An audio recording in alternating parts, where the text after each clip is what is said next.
Hello students, my name is Kuldeep Shukla and I am your physics teacher.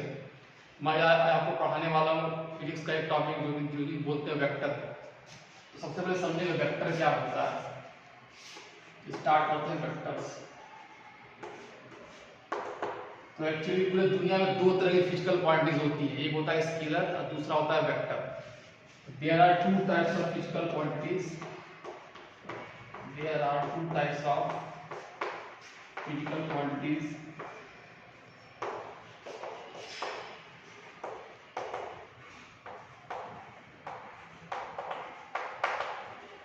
पहला होता है scalar और दूसरा होता है वेक्टर्स। स्केलर वो फिजिकल क्वांटिटी होती है जिसके पास सिर्फ मैग्नीट्यूड होता है, विच हैज ओनली मैग्नीट्यूड।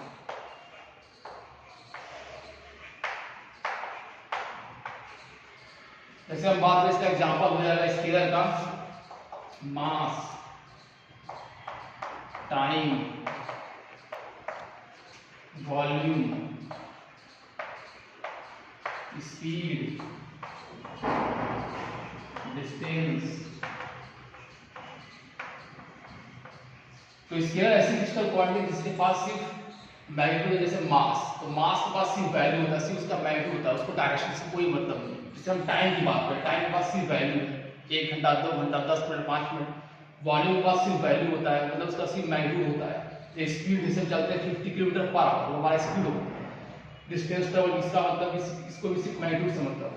तो ऐसी फिजिकल क्वांटिटी जिसके पास सिर्फ मैग्नीट्यूड होता है उसको बोलते हैं स्केलर। दूसरी फिजिकल क्वांटिटी आती है वेक्टर। तो वेक्टर ऐसी फिजिकल क्वांटिटी होती है which has magnitude,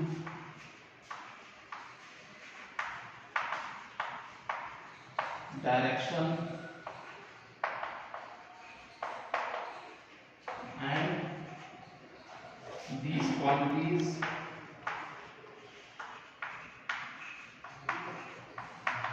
and these quantities follows triangle law of addition. Follows triangle law of addition.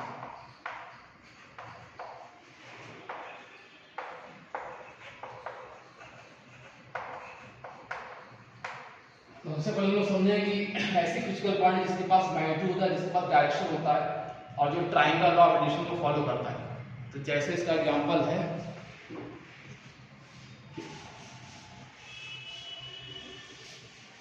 सबसे पहले समझे इसका एग्जांपल है वेलोसिटी। अगर हम वेक्टर एग्जांपल तो पहला था इसका वेलोसिटी। फोर्स, एक्सीलरेशन,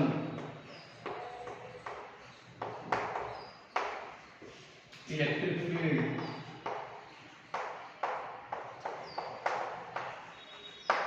मतलब जैसे अगर मान लीजिए हमें वेलोसिटी को अगर बच्चों डिफाइन करना हो, अगर हमें वेलोसिटी को डिफाइन करना हो, जैसे मान लो कोई बॉक्स, इसका स्पीड अगर हम बोले, इसका स्पीड है 20 मीटर पर आवर या 20 मीटर पर सेकंड अगर बोले, किसी बॉक्स का स्पीड है 20 मीटर पर सेकंड। तो अगर कोई बॉक्स पर मूव कर रहा है तो पर्टिकुलर डायरेक्शन मूव कर रहा है, मतलब इसके पास डायरेक्शन भी होगा। मतलब अगर कोई ऑब्जेक्ट अगर मूव करता है तो एक पर्टिकुलर डायरेक्शन में मूव करता है और किसी न किसी वैल्यू के साथ मूव करता है। अगर दोनों बातों को कंबाइन करें तो हमारे पास एक वेलोसिटी होती है जिसके पास क्या होता है, मैग्नीट्यूड भी होता है, जिसके पास डायरेक्शन भी होता है। मतलब वेलोसिटी को डिफाइन करने के लिए हमको मैग्नीट्यूड भी चाहिए और डायरेक्शन भी चाहिए। फिर आता है फोर्स। जैसे हम फोर्स को समझेंगे तो फोर्स एक वेक्टर क्वांटिटी होता है।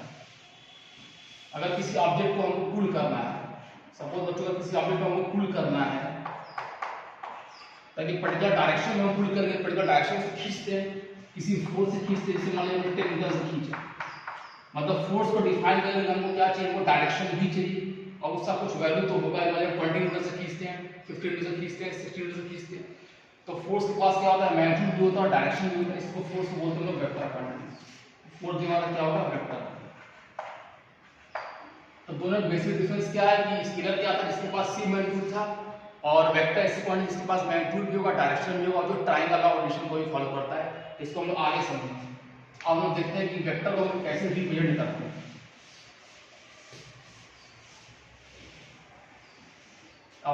ओके बच्चों, तो देखिए अब हम लोग पढ़ेगा रिप्रेजेंटेशन ऑफ वेक्टर, मतलब किसी वेक्टर को हम लोग कैसे शो करते हैं।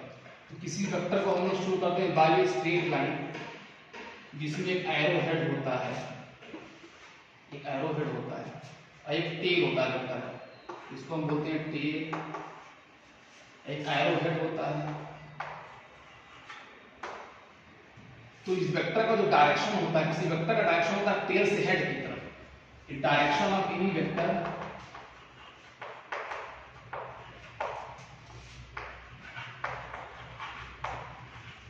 is from tail to head, from tail to head। और किसी वेक्टर का जो मैग्नीट्यूड होता है, तो जिस लाइन से वेक्टर को शो करते हैं उस लाइन का जो लेंथ होता है, जिस लाइन से वेक्टर को शो करें उस लाइन का जो लेंथ है वही उस वेक्टर का मैग्नीट्यूड होता है, वही इस वेक्टर का मैग्नीट्यूड। जैसे बोले टेल, इस पॉइंट को हम पॉइंट ए बोले, इस पॉइंट को हम पॉइंट बी बोले, इस लाइन को, इस वेक्टर को हम बोल सकते हैं ए बी वेक्टर, इस वेक्टर को हम बोल सकते हैं ए बी वेक्टर। इस ए बी वेक्टर को अगर हम लोग बोलते हैं वेक्टर ए, तो A B vector is equal to बनेगा वेक्टर ए। तो ए बी वेक्टर ऐसा वेक्टर है जिसका डायरेक्शन ए से बी की तरफ है। ए वेक्टर ऐसा वेक्टर होगा जिसका डायरेक्शन वेक्टर बेटा होगा वेक्टर पॉइंट ए से पॉइंट बी की तरफ, मतलब टेल से हेड की तरफ, टेल से हेड की तरफ। इस लाइन का जो लेंथ होगा वही इस वेक्टर का मैग्नीट्यूड होगा। और किसी वेक्टर के मैग्नीट्यूड को हम ऐसे शो करते हैं, magnitude of A, magnitude of vector A is equal to mod A, इसको लिखा था मॉड। और किसी वेक्टर का जो मैग्नीट्यूड होगा हमेशा ग्रेटर देन इक्वल टू 0। किसी वेक्टर का जो मैग्नीट्यूड होगा या तो 0 होगा या तो 0 से पावर होगा, पॉजिटिव क्वांटिटी हो हमेशा। तो वेक्टर को कैसे रिप्रेजेंट करते हैं समझ लिया कि वेक्टर के पास क्या होता है, एक स्ट्रेट लाइन शो करते हैं, उसमें क्या होता है, एक टेल होता है, एक एरो हेड होता है, और उस वेक्टर का डायरेक्शन होता है टेल से हेड की तरफ। इस लाइन का जो लेंथ होगा वो लाइन का लेंथ हमको बताता है वेक्टर का मैग्नीट्यूड। जैसे हमने लिखा फोर्स, इस फोर्स को लिखा F इक्वल टू 10 मीटर। अब इस लाइन का जो भी लेंथ है वो 10 मीटर बता रहा है, इस लाइन का जो लेंथ है वो इस फोर्स के मैग्नीट्यूड के बराबर है, और इसका जो भी लेंथ है वो 10 मीटर के बराबर है। इसका मतलब ये होता है, ठीक है। अब आगे हम लोग पढ़ेंगे अगला टॉपिक आता है equal vectors. Equal vectors,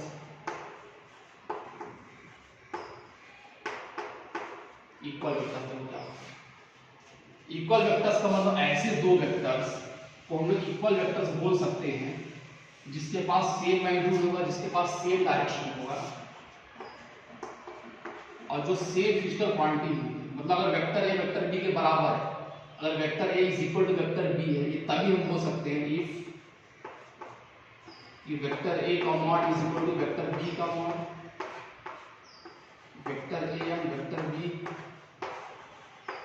have same direction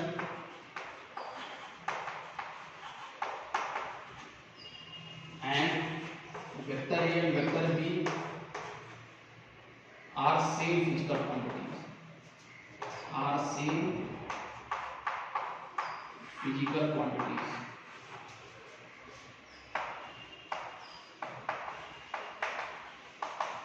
जैसे अगर हम कोई फोर्स लें, इस फोर्स का हम वैल्यू लिखें 10 न्यूटन, और कोई वेलोसिटी लें, इस वेलोसिटी का वैल्यू हम लिखें 10 मीटर पर सेकंड, और दोनों का डायरेक्शन वो सेम रखें। इस फोर्स का वैल्यू भी 10 न्यूटन है, वेलोसिटी का वैल्यू भी 10 मीटर पर सेकंड, दोनों का मैग्नीट्यूड सेम है, दोनों का डायरेक्शन सेम है, लेकिन दोनों इक्वल वेक्टर नहीं है।